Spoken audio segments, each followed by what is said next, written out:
ਸਤਿ ਸ਼੍ਰੀ ਅਕਾਲ। ਤੁਸੀਂ ਜੁੜੇ ਹੋਏ ਹੋ ਪੰਜਾਬੀ ਰੇਡੀਓ USA ਦੇ ਨਾਲ ਤੇ ਮੈਂ ਹਾਂ ਪ੍ਰਵੀਨ ਸ਼ਰਮਾ ਲੈ ਕੇ ਹਾਜ਼ਰ ਹਾਂ ਪ੍ਰੋਗਰਾਮ ਖਬਰ ਤੇ ਨਜ਼ਰ। ਖਬਰ ਤੇ ਨਜ਼ਰ ਪ੍ਰੋਗਰਾਮ ਦੇ ਵਿੱਚ ਖਬਰਾਂ ਤੇ ਚਰਚਾ ਕਰਨ ਦੇ ਲਈ ਮੇਰੇ ਨਾਲ ਜੁੜ ਚੁੱਕੇ ਨੇ ਪੰਜਾਬ ਤੋਂ ਪੱਤਰਕਾਰ ਦੀਪਕ ਸ਼ਰਮਾ ਚਨਾਰਥਲ ਜੀ। ਉਹਨਾਂ ਦਾ ਸਵਾਗਤ ਕਰਾਂਗੇ, ਪਹਿਲਾਂ ਫੇਰ ਕਰਾਂਗੇ ਕਿ ਅਹਿਮ ਖਬਰਾਂ ਤੇ ਚਰਚਾ। ਸ਼ਰਮਾ ਜੀ ਸਤਿ ਸ਼੍ਰੀ ਅਕਾਲ, ਸਵਾਗਤ ਹੈ ਜੀ ਪੰਜਾਬੀ ਰੇਡੀਓ USA ਤੇ।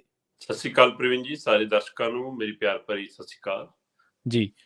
ਪ੍ਰੋਗਰਾਮ ਦੇ ਵਿੱਚ ਅੱਗੇ ਵਧਣ ਤੋਂ ਪਹਿਲਾਂ ਧੰਨਵਾਦ ਕਰਦੇ ਚੱਲੀਏ ਸਪਾਂਸਰਸ ਦਾ, ਜਿਹੜੇ ਜ਼ਰੀਆ ਬਣਦੇ ਨੇ ਇਹਨਾਂ ਪ੍ਰੋਗਰਾਮਾਂ ਨੂੰ ਤੁਹਾਡੇ ਤੱਕ ਪਹੁੰਚਾਉਣ ਦੇ ਲਈ। ਖਾਲਸਾ ਇੰਸ਼ੋਰੈਂਸ ਏਜੰਸੀ ਵਾਲੇ, ਜਿਨ੍ਹਾਂ ਤੋਂ ਤੁਸੀਂ ਹਰ ਤਰੀਕੇ ਦੀ ਇੰਸ਼ੋਰੈਂਸ ਲੈ ਸਕਦੇ ਹੋ। ਕਵਰਡ ਕੈਲੀਫੋਰਨੀਆ ਤੇ ਓਬਾਮਾ ਕੇਅਰ ਬਾਬਤ ਅਮਰੀਕਾ ਭਰ ਦੇ ਵਿੱਚ ਸੇਵਾਵਾਂ ਦਿੰਦੇ ਨੇ। ਇਹਨਾਂ ਸੇਵਾਵਾਂ ਦਾ ਲਾਭ ਉਠਾਉਣ ਦੇ ਲਈ, ਕਿਸੇ ਵੀ ਪਾਲਿਸੀ ਦੇ ਵਿੱਚ ਚੇਂਜ ਕਰਵਾਉਣ ਦੇ ਲਈ ਜਾਂ ਜਾਣਕਾਰੀਆਂ ਲੈਣ ਦੇ ਲਈ ਅੱਜ ਹੀ ਡਾਇਲ ਕਰੋ 408-272-2500। ਟਰਕੀਆਨਾ ਇਮੀਗ੍ਰੇਸ਼ਨ ਲਾ ਫਰਮ ਵਾਲੇ, ਜੇ ਟਰਕੀਆਨਾ ਇਮੀਗ੍ਰੇਸ਼ਨ ਬਾਬਤ ਤੁਹਾਡਾ ਕੋਈ ਸਵਾਲ ਹੈ, ਕੋਈ ਸਲਾਹ ਕਰਨੀ ਹੈ ਤਾਂ ਤੁਸੀਂ ਅਟਾਰਨੀ ਟਰਕੀਆਨਾ ਦੇ ਨਾਲ 415909-0503 ਤੇ ਗੱਲ ਕਰ ਸਕਦੇ ਹੋ। Gurdeep Singh Birdi Clovis, Satnam Singh Shergill Selma, Jagtar Singh Anandpuri Fremont, Surjit Singh Chahal Yuba City, Gurdeep Singh Gill ਤੇ ਪਰਿਵਾਰ Yuba City, Mandeep Singh, Sarabjit Kaur San Jose, Manjit Singh San Jose, ਅਬੇ Sacramento, Miri Piri Seva society Fresno ਤੇ ਜੱਸੀ ਗਿੱਲ ਬੇਕਰਸਫੀਲਡ ਤੋਂ। ਇਹਨਾਂ ਸਾਰੇ ਹੀ ਸਪਾਂਸਰਸ ਦਾ ਬਹੁਤ-ਬਹੁਤ ਧੰਨਵਾਦ। ਤੇ ਜੇਕਰ ਤੁਸੀਂ ਵੀ ਇਹਨਾਂ ਪ੍ਰੋਗਰਾਮਾਂ ਨੂੰ ਸਪਾਂਸਰ ਕਰਨਾ ਚਾਹੁੰਦੇ ਹੋ ਤਾਂ ਸਟੂਡੀਓ ਦਾ ਨੰਬਰ ਹੈ 408-272-5200। ਸ਼ਰਮਾ ਜੀ, ਖਬਰਾਂ ਦੇ ਵੱਲ ਆਈਏ। ਜਿਵੇਂ ਡੇਰਾ ਸਿਰਸਾ ਮੁਖੀ ਗੁਰਮੀਤ ਰਾਮ ਰਹੀਮ ਦੀਆਂ ਤਸਵੀਰਾਂ ਵਾਇਰਲ ਹੋਈਆਂ ਕਿ ਉਹ ਤਲਵਾਰ ਦੇ ਨਾਲ ਕੇਕ ਕੱਟ ਰਿਹਾ, ਤੇ ਸਵਾਲ ਫਿਰ ਪੈਦਾ ਹੋ ਗਿਆ ਕਿ ਰਾਮ ਰਹੀਮ ਨੇ ਕਿਸ ਨੂੰ ਦਿਖਾਈ ਤਲਵਾਰ, ਤੇ ਕੀ ਮੰਨ ਲਈਏ ਕਿ ਹਰਿਆਣਾ ਸਰਕਾਰ ਹੁਣ ਗੋਡਿਆਂ ਭਾਰ। ਬਿਲਕੁਲ ਪ੍ਰਵੀਨ ਜੀ, ਤੁਹਾਡੀ ਗੱਲ ਦਰੁਸਤ ਹੈ ਕਿ ਉਹ ਕਿਸ ਨੂੰ ਚੁਣੌਤੀ ਦੇ ਰਿਹਾ ਤੇ ਕਿਹਨੂੰ ਆਪਣੇ ਪੈਰਾਂ 'ਚ ਬਿਠਾਉਣਾ ਚਾਹੁੰਦਾ। ਇਹ ਆਪਣੇ ਆਪ ਸਵਾਲ ਹੈ ਕਿ ਉਹ ਕਾਨੂੰਨ ਨੂੰ ਚੁਣੌਤੀ ਦੇ ਰਿਹਾ, ਕਿ ਉਹ ਦੇਸ਼ ਦੀ ਸੱਤਾ ਨੂੰ ਚੁਣੌਤੀ ਦੇ ਰਿਹਾ, ਜਾਂ ਜਿਹੜੀਆਂ ਧਿਰਾਂ ਉਹਦੀ ਇਸ ਪੈਰੋਲ ਦਾ ਵਿਰੋਧ ਕਰਨੀਆਂ ਉਹਨਾਂ ਨੂੰ ਤਲਵਾਰਾਂ ਦਿਖਾ ਰਿਹਾ। ਕਈ ਮਾਇਨੇ ਨੇ ਇਸ ਚੀਜ਼ ਦੇ।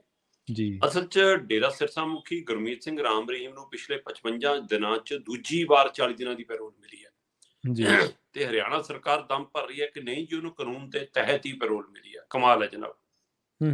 ਇੱਧਰ ਪੰਜਾਬ ਦੇ ਭਾਜਪਾ ਦੇ ਆਗੂ, ਨਵੇਂ ਭਾਜਪਾਈ ਆਗੂ ਬੜੇ ਸਿਰ ਜਾਖੜ ਨੇ, ਬੀਜੇਪੀ ਨੂੰ ਚੇਤਾਇਆ ਕਿ ਭਾਈ ਚੇਤਾਵਨੀ ਦਿੱਤੀ ਹੈ ਕਿ ਆਹ ਕੁਝ ਕਰੋਗੇ ਤਾਂ ਫਿਰ ਪੰਜਾਬ 'ਚ ਵੋਟਾਂ ਨਾ ਲਿਓ, ਫਿਰ ਮਿਲਣੀਆਂ ਤੁਹਾਨੂੰ ਵੋਟਾਂ ਜੀ। ਸੋ ਉਹਨਾਂ ਨੇ ਸਮਝਾ ਵੀ ਦਿੱਤਾ ਹੈ। ਜਾਖੜ ਆਪਣੇ ਅੰਦਾਜ਼ ਲਈ ਜਾਣੇ ਜਾਂਦੇ ਨੇ। ਸੋ ਇਸ ਲਈ ਉਹਨਾਂ ਨੂੰ ਲੱਗਦਾ ਕਿ ਜਿੱਥੇ ਨਾਰਾਜ਼ਗੀ ਸੇੜਨੀ ਪਵੇ ਕੋਈ ਗੱਲ ਨਹੀਂ, ਪਰ ਉਹ ਜਿਹੜੀ ਆਪਣੀ ਧਾਰ ਰੱਖਦੇ ਨੇ ਉਹ ਧਾਰ ਦੇ ਸਾਹਮਣੇ ਉਹਨੇ ਸਪਸ਼ਟ ਕਰ ਦਿੱਤਾ ਬੀਜੇਪੀ ਨੂੰ ਕਿ ਜੇ ਤੁਸੀਂ ਐਂ ਡੇਰਾ ਸਿਰਸਾ ਮੁਖੀ ਨੂੰ ਪੈਰੋਲ ਤੇ ਪੈਰੋਲ ਦੇਈਏ, ਫਿਰ ਪੰਜਾਬ 'ਚ ਨਾ ਸੋਚੋ ਕਿ ਤੁਹਾਨੂੰ ਵੋਟਾਂ ਪੈ ਜਾਣਗੀਆਂ। ਤੇ ਪਰ ਡੇਰਾ ਸਿਰਸਾ ਮੁਖੀ ਪ੍ਰਵੀਨ ਜੀ ਪੈਰੋਲ ਮਿਲਦਿਆਂ ਹੀ ਯੂਪੀ ਪਹੁੰਚਦਾ। ਯੂਪੀ ਦੇ ਵਿੱਚ ਉਹਦੀ ਬਕਾਇਦਾ ਜਿਹੜਾ ਉੱਥੇ ਬਾਗਪਤ ਥਾਂ ਹੈ, ਉਸ ਡੇਰੇ ਦੇ ਵਿੱਚੋਂ ਉਹਨੇ ਫਿਰ ਆਪਣਾ ਪ੍ਰਵਚਨ ਸ਼ੁਰੂ ਕਰ ਦਿੱਤਾ। ਠੀਕ ਹੈ। ਤੇ ਜਨਮ ਦਿਨ ਦਾ ਕੇਕ ਕੱਟਿਆ। ਕਹਿੰਦੇ 5 ਸਾਲਾਂ ਬਾਅਦ ਇਹ ਮੌਕਾ ਬਣਿਆ, ਇਸ ਲਈ ਕਹਿੰਦੇ ਕਿ 5 ਕੇਕ ਕੱਟੂਗਾ, ਅੱਜ ਤਾਂ ਪਹਿਲਾਂ ਹੀ ਕੱਟਿਆ ਜੀ। ਤੇ ਉਹ ਪਹਿਲਾ ਕੇਕ ਵੀ ਤਲਵਾਰ ਨਾਲ ਕੱਟਿਆ। ਜੇਕਰ ਤੁਸੀਂ ਮਤਲਬ ਕਿ ਐਕਟ ਦੀ ਧਾਰਾ ਦੇ ਹਵਾਲੇ ਨਾਲ ਦੇਖੋ, ਜਿਹੜਾ ਸਾਡਾ ਮਤਲਬ ਹਥਿਆਰਾਂ ਨੂੰ ਲੈ ਕੇ ਐਕਟ ਆ, ਉਹਦੇ ਤਹਿਤ ਇਹ ਅਪਰਾਧ ਹੈ। ਫਿਰ ਹੁਣ ਕੀ ਯੂਪੀ ਪੁਲਿਸ ਜਾਂ ਕੀ ਹਰਿਆਣਾ ਪੁਲਿਸ ਕੋਈ ਕਾਰਵਾਈ ਕਰੂਗੀ? ਇਹ ਆਪਣੇ ਆਪ ਸਵਾਲ ਖੜਾ। ਪਰ ਕੀ ਤੋਂ ਉਮੀਦ ਕਰਦੇ ਹੋ ਕਾਰਵਾਈ ਦੀ? ਜਿਹੜੀ ਸਰਕਾਰ ਨੇ ਕਾਰਵਾਈ ਕਰਨੀ ਹੈ ਉਹ ਤਾਂ ਪੈਰਾਂ 'ਚ ਬੈਠੀ ਹੈ। ਬਿਲਕੁਲ ਸਹੀ ਹੈ। ਬਕਾਇਦਾ ਉੱਥੇ ਆਸ਼ਰਮ 'ਚ ਸੰਮੇਲਨ ਚੱਲ ਰਿਹਾ ਜੀ, ਪ੍ਰਵਚਨ ਦੇ ਰਹੇ ਨੇ ਬਾਬਾ ਜੀ, ਤੇ ਮਤਲਬ ਲੋਕਾਂ 'ਚ ਆਪਣੀ ਪੈਠ ਬਣਾਉਣ ਲਈ ਕਹਿ ਲਓ, ਡੇਰਾ ਪ੍ਰੇਮੀਆਂ ਨੂੰ ਅਪੀਲ ਕਰਦੇ ਨੇ ਕਿ ਹਰਿਆਣਾ 'ਚ ਹੁਣ ਸੜਕਾਂ ਦੇ ਉੱਤੇ ਨਿਕਲ ਕੇ ਸਫਾਈ ਅਭਿਆਨ ਸ਼ੁਰੂ ਕਰੋ, ਤੇ ਪ੍ਰੇਮੀ ਸੜਕਾਂ ਤੇ ਉਤਰੇ ਆਉਂਦੇ ਨੇ। ਠੀਕ ਹੈ, ਜੇਕਰ ਤੁਸੀਂ ਸਮਾਜ ਸੁਧਾਰਕ ਕੁਝ ਕੰਮ ਕਰਦੇ ਹੋ ਤਾਂ ਉਹ ਠੀਕ ਹੈ, ਤੁਹਾਡਾ ਮਤਲਬ ਕਿ ਉਸ ਖਿੱਤੇ ਦੇ ਵਿੱਚ ਵੀ ਨਾਮ ਗਿਣਿਆ ਜਾਂਦਾ। ਪਰ ਜਿਹੜੇ ਕਾਰੇ ਕੀਤੇ ਨੇ, ਜਿਹੜੀਆਂ ਕਰਤੂਤਾਂ ਕੀਤੀਆਂ ਨੇ, ਉਹ ਫਿਰ ਬਹੁਤ ਵੱਡੀਆਂ ਨੇ। ਉਹਨਾਂ ਸਾਹਮਣੇ ਇਹ ਸਮਾਜਿਕ ਸੇਵਾ ਕਿਤੇ ਪਿੱਛੇ ਰਹਿ ਜਾਂਦੀ ਹੈ। ਸੋ ਚਾਹੇ ਉਹ ਬਲਾਤਕਾਰ ਦੇ ਮਾਮਲੇ 'ਚ ਤੁਸੀਂ ਦੋਸ਼ੀ ਠਹਿਰਾਏ ਗਏ ਹੋਵੋ, ਚਾਹੇ ਕਤਲ ਦੇ ਮਾਮਲੇ 'ਚ ਤੁਸੀਂ ਛਤਰਪਤੀ ਪੱਤਰਕਾਰ ਕਤਲ ਮਾਮਲੇ 'ਚ ਤੁਸੀਂ ਦੋਸ਼ੀ ਹੋਵੋ, ਤੇ ਪਰ ਪੈਰੋਲ ਤੇ ਪੈਰੋਲ ਮਿਲਦੀ ਹੈ। ਤੇ ਇੱਧਰ ਮੋਰਚੇ ਚੱਲ ਰਹੇ ਨੇ ਕਿ ਰਿਹਾਈ ਹੋਣੀ ਚਾਹੀਦੀ ਹੈ ਬੰਦੀ ਸਿੰਘਾਂ ਦੀ। ਸੋ ਇਹ 'ਚ ਮੈਂ ਦੇਖ ਰਿਹਾ ਸੀ ਪ੍ਰਵੀਨ ਜੀ, ਬਕਾਇਦਾ ਤੌਰ ਤੇ ਮਨੋਹਰ ਲਾਲ ਖੱਟਰ ਦੇ ਜਿਹੜੇ ਸਲਾਹਕਾਰ ਨੇ, ਉਹ ਬਕਾਇਦਾ ਰਾਜਨੀਤਿਕ ਸਲਾਹਕਾਰ ਨੇ ਜੀ, ਕ੍ਰਿਸ਼ਨ ਬੇਦੀ ਜੀ, ਉਹ ਆ ਕੇ ਬੈਠੇ ਨੇ ਜੀ, ਪੈਰਾਂ 'ਚ ਸ਼ਾਮਲ ਨੇ ਇਸ ਸਮਾਗਮ ਦੇ ਵਿੱਚ। ਇਸੇ ਤਰ੍ਹਾਂ ਭਾਜਪਾ ਦੇ ਰਾਜ ਸਭਾ ਮੈਂਬਰ ਕ੍ਰਿਸ਼ਨ ਲਾਲ ਪਵਾਰ ਉਹ ਬੈਠੇ ਨੇ ਜੀ। ਹੋਰ ਛੱਡੋ, ਵਿਧਾਇਕ ਇੱਕ MLA ਬੜਾ ਚਰਚਿਤ ਰਿਹਾ, ਵਿਵਾਦਾਂ 'ਚ ਰਿਹਾ, ਗੋਪਾਲ ਕਾਂਡਾ, ਉਹਦਾ ਛੋਟਾ ਭਰਾ ਜਿਹੜਾ ਭਾਜਪਾ ਆਗੂ ਆ ਗੋਬਿੰਦ ਕਾਂਡਾ, ਉਹ ਪੈਰਾਂ 'ਚ ਬੈਠਾ। ਹੋਰ ਕਿੰਨੇ ਮੱਥਾ ਟੇਕ ਕੇ ਹੁਣ ਤਾਂ ਕਿੰਨਿਆਂ ਨੇ ਹਲੇ ਆਉਣਾ ਹੋਵੇ, ਆਉਣ ਵਾਲਾ ਸਮਾਂ ਸੋ ਆਹ ਤਸਵੀਰਾਂ ਸਾਹਮਣੇ ਆ ਰਹੀਆਂ ਔਰ ਇਹ ਢੰਗ ਨਾਲ ਮਤਲਬ ਕਿ ਬਾਬਾ ਆਪਣੀ ਦਿੱਖ ਵੀ ਸੁਧਾਰਨ ਨੂੰ ਫਿਰਦਾ ਕਿ ਮੈਂ ਸਫਾਈ ਅਭਿਆਨ ਕਰਕੇ ਲੋਕਾਂ ਦਾ ਦਿਲ ਜਿੱਤ ਲਵਾਂ। ਪਰ ਜੀ ਜਿਹੜੇ ਦੋਸ਼ ਤੁਹਾਡੇ ਤੇ ਸਾਬਤ ਹੋ ਚੁੱਕੇ ਨੇ ਔਰ ਜਿਸ ਤਰ੍ਹਾਂ ਤੁਹਾਨੂੰ ਸਰਕਾਰੀ ਰਹਿਮੋ ਕਰਮ ਤੇ ਬਾਰ-ਬਾਰ ਛੁੱਟੀ ਮਿਲਦੀ ਹੈ ਹਾਂਜੀ ਤੇ ਇਹ ਵੀ ਅਜੀਬ ਪੈਰੋਲ ਕਿ ਤੁਸੀਂ ਬਾਹਰ ਆਓ ਤੇ ਆਪਣਾ ਸਮਾਗਮ ਵੀ ਕਰ ਸਕਦੇ ਹੋ, ਆਪਣੇ ਸਤਸੰਗ ਬਿਲਕੁਲ ਵੀ ਕਰ ਸਕਦੇ ਹੋ। ਫਿਰ ਜੀ ਆਪਣੇ ਜੀ ਜਦੋਂ ਕਿ ਅਜਿਹੇ ਮਾਮਲੇ 'ਚ ਹੁੰਦਾ ਕਿ ਤੁਸੀਂ ਕੋਈ ਸਮਾਜਿਕ ਜਾਂ ਜਨਤਕ ਗਤੀਵਿਧੀ 'ਚ ਨਹੀਂ ਸ਼ਾਮਲ ਹੋਵੋਗੇ। ਸੋ ਹੂੰ ਇਹ ਕਿਹੜੀ ਵੱਖਰੀ ਤਰ੍ਹਾਂ ਦੀ ਪੈਰੋਲ ਹੈ, ਇਹ ਕਿਹੜੇ ਕਾਨੂੰਨ ਤਹਿਤ ਹੈ, ਇਹ ਅਸੀਂ ਜਾਣਨਾ ਚਾਹੁੰਦੇ ਹਾਂ ਕਿ ਇਹ ਕਾਨੂੰਨ ਬਾਕੀ ਕੈਦੀਆਂ ਤੇ ਲਾਗੂ ਕਿਉਂ ਨਹੀਂ ਹੋ ਰਿਹਾ, ਬਾਕੀ ਮਤਲਬ ਕਿ ਉਹਨਾਂ ਲੋਕਾਂ ਤੇ ਲਾਗੂ ਕਿਉਂ ਨਹੀਂ ਹੋ ਰਿਹਾ ਜਿਹੜੇ ਪੈਰੋਲ ਵੀ ਮੰਗਣਾ ਚਾਹੁੰਦੇ ਨੇ ਜਾਂ ਜਿਨ੍ਹਾਂ ਦੀਆਂ ਸਜ਼ਾਵਾਂ ਪੂਰੀਆਂ ਹੋ ਚੁੱਕੀਆਂ ਉਹਨਾਂ ਦੀ ਰਿਹਾਈ ਵੀ ਨਹੀਂ ਹੋ ਪਾ ਰਹੀ। ਸੋ ਇਸ ਲਈ ਇਹ ਦੋ ਧਾਰੀ ਤਲਵਾਰ ਕਿ ਇਹ ਤਲਵਾਰ ਉਹ ਤਾਂ ਨਹੀਂ ਬਾਬੇ ਦੇ ਹੱਥ ਕੇ ਕਾਨੂੰਨ ਵਾਲੀ ਤਲਵਾਰ ਮੇਰੇ ਹੱਥੇ ਹੈ ਕਿ ਮੇਰੇ ਲਈ ਜੋ ਮਰਜ਼ੀ ਹੈ ਤੇ ਲੋਕਾਂ ਲਈ ਕੁਝ ਹੋਰ ਹੈ। ਸੋ ਇਸ ਲਈ ਜੀ ਇਹ ਵੱਡਾ ਸਵਾਲ ਖੜਾ ਹੋ ਰਿਹਾ ਹੈ, ਇਹ ਕਾਨੂੰਨ ਨੂੰ ਵੀ, ਦੇਸ਼ ਦੇ ਸੰਵਿਧਾਨ ਨੂੰ ਵੀ ਤੇ ਦੇਸ਼ ਦੀ ਸੱਤਾ ਨੂੰ ਵੀ ਤੇ ਦੇਸ਼ ਦੇ ਆਵਾਮ ਨੂੰ ਵੀ, ਲੋਕ ਨੂੰ ਵੀ ਤੇ ਤੰਤਰ ਨੂੰ ਵੀ ਬਾਬਾ ਚੜਾ ਰਿਹਾ ਕਿ ਮਜ਼ਾਕ ਉਡਾ ਰਿਹਾ। ਜੀ ਬਿਲਕੁਲ। ਤੇ ਅਗਲੀ ਖਬਰ ਦੇ ਵੱਲ ਵਧੀਏ ਸ਼ਰਮਾ ਜੀ ਤੇ ਗੱਲ ਕਰੀਏ ਜਸੂਸੀ ਦੀ। ਫੋਨ ਦੇ ਜ਼ਰੀਏ ਜਸੂਸੀ ਹੁੰਦੀ ਤਾਂ ਸੁਣੀ ਸੀ ਜਾਂ ਹੋ ਸਕਦੀ ਹੈ ਇਹਦੀ ਸੰਭਾਵਨਾ, ਕਿਉਂਕਿ ਫੋਨ ਦੇ ਅੰਦਰ ਤੁਹਾਡੇ ਐਪ ਹੈ ਜਿਹੀਆਂ ਆ ਜਾਂਦੀਆਂ ਜਾਂ ਇੰਸਟਾਲ ਕੀਤੀਆਂ ਜਾ ਸਕਦੀਆਂ।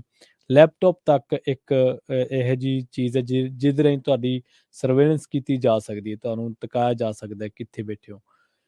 ਪਰ ਫਰਿੱਜ ਵੀ ਜਸੂਸੀ ਕਰ ਸਕਦਾ ਹੈ। ਪੂਰੀ ਖਬਰ ਕੀ ਹੈ ਕਿ ਜਿਹੜੀ ਹੈਡਿੰਗ ਹੈ ਖਬਰ ਦੀ ਉਹ ਇਹ ਕਹਿ ਰਹੀ ਹੈ ਕਿ ਚੀਨ ਦਾ ਲੈਪਟਾਪ, ਫੋਨ, ਫਰਿੱਜ ਤੱਕ ਕਰ ਰਿਹਾ ਤੁਹਾਡੀ ਜਸੂਸੀ। ਕੀ ਇਹ ਸੱਚ ਹੈ? ਪ੍ਰਵੀਨ ਜੀ, ਕਿਸੇ ਸਮੇਂ ਭਾਰਤ ਦੇ ਵਿੱਚ ਜਦੋਂ ਚਾਈਨੀਜ਼ ਖਿਡੌਣੇ ਬਾਜ਼ਾਰ ਦੇ ਵਿੱਚ ਵੱਡੀ ਤਾਦਾਦ 'ਚ ਆਏ ਜੀ ਜੀ ਤਦ ਕੁਝ ਵਿਗਿਆਨੀ, ਕੁਝ ਪ੍ਰੋਫੈਸਰ, ਕੁਝ ਚਿੰਤਕ ਧਿਰਾਂ ਅਕਸਰ ਇਹ ਗੱਲ ਉਠਾਉਂਦੀਆਂ ਰਹੀਆਂ ਕਿ ਚਾਈਨੀਜ਼ ਖਿਡੌਣੇ ਆਪਣੇ ਘਰਾਂ 'ਚ ਨਾ ਲਿਆਓ, ਨਾ ਵਰਤੋ, ਕਿਉਂਕਿ ਹਾਂਜੀ ਇਹ ਖਿਡੌਣੇ ਛੋਟੇ ਬੱਚਿਆਂ ਦੇ ਲਈ ਖਤਰਨਾਕ ਨੇ। ਇਹਨਾਂ 'ਚ ਅਜਿਹੇ ਕੈਮੀਕਲ ਲੱਗੇ ਹੁੰਦੇ ਨੇ, ਅਜਿਹੇ ਜ਼ਹਿਰ ਵਾਲਾ ਪਾਊਡਰ ਲੱਗਿਆ ਹੁੰਦਾ ਜਿਹੜਾ ਬੱਚਿਆਂ ਨੂੰ ਬਿਮਾਰੀਆਂ ਦਾ ਕਾਰਨ ਬਣਦਾ। ਠੀਕ ਹੈ ਤੇ ਉਹਦੀ ਖੂਬ ਚਰਚਾ ਹੋਈ, ਪਰ ਉਹ ਆਵਾਜ਼ ਇੰਨੀ ਭੀੜ ਦੇ ਵਿੱਚ, ਇੰਨੇ ਬੜੇ ਬਾਜ਼ਾਰ ਦੇ ਵਿੱਚ ਦਬ ਕੇ ਰਹਿ ਗਈ, ਕਿਸੇ ਨੇ ਉਹ ਗੋਲੀ ਨਹੀਂ ਤੇ ਹੂੰ ਕਾਰੋਬਾਰੀਆਂ ਨੂੰ ਪੈਸੇ ਦੀ ਲਾਲਸਾ ਦੇ ਵਿੱਚ ਉਹ ਬੜਾ ਬਾਜ਼ਾਰ ਖੜਾ ਹੋ ਗਿਆ। ਪਰ ਅੱਜ ਖਿਡੌਣਾ ਕਿਉਂ? ਹਰ ਤੀਜੀ ਚੀਜ਼ ਚਾਈਨੀਜ਼ ਹੈ, ਚਾਹੇ ਉਹ ਜੀ ਪੈਂਟ ਹੋਵੇ, ਚਾਹੇ ਉਹ ਝੱਗਾ ਹੋਵੇ, ਚਾਹੇ ਉਹ ਇਲੈਕਟ੍ਰੋਨਿਕ ਦਾ ਸਮਾਨ ਹੋਵੇ, ਚਾਹੇ ਉਹ ਖੇਡਾਂ ਦਾ ਸਮਾਨ ਹੋਵੇ, ਚਾਹੇ ਉਹ ਸਪੋਰਟਸ ਦਾ ਸਮਾਨ ਹੋਵੇ, ਚਾਹੇ ਉਹ ਕਿਸੇ ਹੋਰ ਤਰ੍ਹਾਂ ਦਾ ਸਮਾਨ ਹੋਵੇ, ਜਿਹੜੀ ਵੀ ਚੀਜ਼ ਨੂੰ ਹੱਥ ਪਾਓ ਮੇਡ ਇਨ ਚਾਈਨਾ। ਅੱਜ ਦੁਨੀਆ ਦੇ ਵਿੱਚ ਕਹਿੰਦੇ 70% ਤੋਂ ਵੱਧ ਬਾਜ਼ਾਰ ਦੇ ਉੱਤੇ ਚਾਈਨਾ ਦਾ ਕਬਜ਼ਾ ਹੈ। ਜੀ ਅੱਛਾ ਤੇ ਇਸ ਹਵਾਲੇ ਨਾਲ ਬ੍ਰਿਟਿਸ਼ ਸਰਕਾਰ ਨੇ ਇੱਕ ਨਵੀਂ ਚਿੰਤਾ ਪ੍ਰਗਟਾਈ ਹੈ ਪ੍ਰਵੀਨ ਜੀ। ਹੂੰ ਪਿਛਲੇ ਦਿਨਾਂ 'ਚ ਥੋੜੇ ਧਿਆਨ 'ਚ ਹੋਣਾ ਕਿ ਭਾਰਤ 'ਚ ਇੱਕ ਰੌਲਾ ਪਿਆ ਪੈਗਾਸਸ ਦਾ, ਜਿਹੜਾ ਤੁਸੀਂ ਫੋਨ ਦੀ ਗੱਲ ਕਰਦੇ ਹੋ ਕਿ ਫੋਨ ਰਾਹੀਂ ਤਾਂ ਜਸੂਸੀ ਹੋ ਸਕਦੀ ਆ, ਕਿ ਜੀ ਉਹ ਜੀ ਪੈਗਾਸਸ ਇੱਕ ਐਪ ਆ ਗਿਆ ਜੀ, ਉਹ ਸਰਕਾਰਾਂ ਨੇ ਖਰੀਦ ਲਿਆ ਜੀ, ਉਹ ਕੰਪਨੀ ਬੰਦ ਹੋ ਗਈ ਜੀ, ਪਰ ਉਹਨੇ ਨਵੇਂ ਤਰੀਕੇ ਨਾਲ ਸ਼ੁਰੂ ਕਰ ਲਿਆ। ਆਹੀ ਕੁਛ ਇੱਥੇ ਹੈ। ਜੀ ਕਹਿੰਦੇ ਕਿ 60 ਤੋਂ 70-80% ਤੱਕ ਦੁਨੀਆ ਭਰ ਦੇ ਬਾਜ਼ਾਰ ਦੇ ਵਿੱਚ ਚਾਈਨਾ ਦਾ ਕਬਜ਼ਾ ਹੈ ਠੀਕ ਹੈ ਔਰ ਟੈਕਨੋਲੋਜੀ ਬਾਜ਼ਾਰ ਦੇ ਵਿੱਚ 54% ਤੋਂ ਵੱਧ ਹਿੱਸੇਦਾਰੀ ਚੀਨ ਦੀਆਂ ਸਿਰਫ 3 ਕੰਪਨੀਆਂ ਦੀ ਹੈ। ਜੀ ਦੁਨੀਆ ਦੇ ਵਿੱਚ ਜਿੰਨੀਆਂ ਟੈਕਨੋਲੋਜੀ ਦੀਆਂ ਚੀਜ਼ਾਂ ਆ ਰਹੀਆਂ ਉਹਦੇ ਵਿੱਚੋਂ 54% ਚਾਈਨਾ ਦੀਆਂ ਸਿਰਫ 3 ਕੰਪਨੀਆਂ ਨੇ ਔਰ ਠੀਕ ਕੁਝ ਹੈ ਕੰਪਨੀਆਂ ਅਜਿਹੀਆਂ ਨੇ ਪ੍ਰਵੀਨ ਜੀ ਜਿਹੜੀਆਂ ਬੈਨ ਕਰ ਦਿੱਤੀਆਂ ਗਈਆਂ ਨੇ, ਪਰ ਉਹ ਨਵੇਂ ਨਾਂ ਨਾਲ ਧੰਦਾ ਕਰਦੀਆਂ ਨੇ। ਔਰ ਜੀ ਬ੍ਰਿਟਿਸ਼ ਸਰਕਾਰ ਨੇ ਤੱਥ, ਅੰਕੜੇ, ਇਹ ਪੂਰੀ ਰਿਪੋਰਟ ਆਪਣੇ ਨਾਗਰਿਕਾਂ ਲਈ ਜਨਤਕ ਕਰ ਦਿੱਤੀ ਹੈ। ਹੂੰ ਉਹ ਕਹਿੰਦੇ ਕਿ ਅਸੀਂ ਆਪਣੀ ਸਰਕਾਰ ਨੂੰ, ਆਪਣੇ ਅਧਿਕਾਰੀਆਂ ਨੂੰ, ਆਪਣੇ ਉਦਯੋਗਪਤੀਆਂ ਨੂੰ ਤੇ ਦੇਸ਼ ਦੀ ਸਮੁੱਚੀ ਨਾਗਰਿਕਤਾ ਨੂੰ ਇਹ ਠੀਕ ਹੈ ਅਪੀਲ ਕਰਦੇ ਹਾਂ ਕਿ ਜੀ ਭਾਈ ਚਾਈਨੀਜ਼ ਸਮਾਨ ਛੱਡ ਸਕਦੇ ਹੋ ਤਾਂ ਛੱਡ ਦਿਓ। ਕੀ ਹੂੰ ਚਾਈਨਾ ਦਾ ਲੈਪਟਾਪ, ਕੀ ਚਾਈਨਾ ਦਾ ਮੋਬਾਈਲ, ਕੀ ਚਾਈਨਾ ਦੀ ਘੜੀ, ਕੀ ਚਾਈਨਾ ਦਾ ਫਰਿੱਜ, ਕੀ ਚਾਈਨਾ ਦਾ ਮਿਕਸਰ ਗ੍ਰਾਈਂਡਰ, ਕੀ ਹੂੰ ਚਾਈਨਾ ਦੇ ਤੁਹਾਡੇ ਘਰਾਂ ਦੇ ਬਾਹਰ ਲੱਗੇ ਹੋਏ ਉਹ ਦੂਸਰੇ ਜਿਹੜੇ ਕੈਮਰੇ, ਸੀਸੀਟੀਵੀ ਕੈਮਰੇ, ਜਾਂ ਜਿਹੜੀ ਵੀ ਚੀਜ਼, ਚਾਹੇ ਉਹ ਵਾਸ਼ਿੰਗ ਮਸ਼ੀਨ ਹੈ, ਚਾਹੇ ਉਹ ਕੋਈ ਡਿਵਾਈਸ ਹੈ, ਜਿਹੜੀ ਵੀ ਚੀਜ਼ ਤੁਸੀਂ ਚਾਈਨਾ ਦੀ ਵਰਤ ਰਹੇ ਹੋ ਉਹਨਾਂ 'ਚ ਇਹੀ ਜਿਹੀ ਚਿਪ ਫਿੱਟ ਹੈ ਜਿਹੜੀ ਨਾ ਤੁਹਾਨੂੰ ਚਿਪ ਦੇ ਰੂਪ 'ਚ ਦਿਖਦੀ ਹੈ, ਉਹ ਇੱਕ ਪਲੇਟ ਦਾ ਹਿੱਸਾ ਹੀ ਲੱਗਦੀ ਹੈ ਕਿ ਹਾਂ ਇਹ ਮਸ਼ੀਨਰੀ ਨੂੰ ਚਲਾਉਣ ਲਈ ਹੈ, ਤੇ ਉਹਦੇ ਅੰਦਰ ਇੱਕ ਅਜਿਹੀ ਚਿਪ ਫਿੱਟ ਹੈ ਜਿਹੜੀ ਤੁਹਾਡੀ ਪਲ ਪਲ ਦੀ ਜਸੂਸੀ ਕਰਦੀ ਹੈ। ਠੀਕ ਹੈ ਉਹ ਕਹਿੰਦੇ ਕਿ ਚਾਈਨਾ ਤਾਂ ਇੱਥੋਂ ਤੱਕ ਨਜ਼ਰ ਰੱਖ ਰਿਹਾ ਕਿ ਦੁਨੀਆ ਭਰ ਦੇ ਵਿੱਚ ਲੋਕ ਕਿੰਨੇ ਪੈਸੇ ਖਰਚ ਰਹੇ ਨੇ, ਕਿੰਨੇ ਪੈਸੇ ਉਹਨਾਂ ਕੋਲ ਆ ਰਹੇ ਨੇ, ਜਦੋਂ ਤੁਸੀਂ ਸਮਾਰਟਫੋਨ ਰਾਹੀਂ ਲੈਣ ਦੇਣ ਕਰਦੇ ਹੋ ਉਹਦੇ ਪਰ ਵੀ ਉਹਨਾਂ ਦੀ ਨਜ਼ਰ ਹੈ।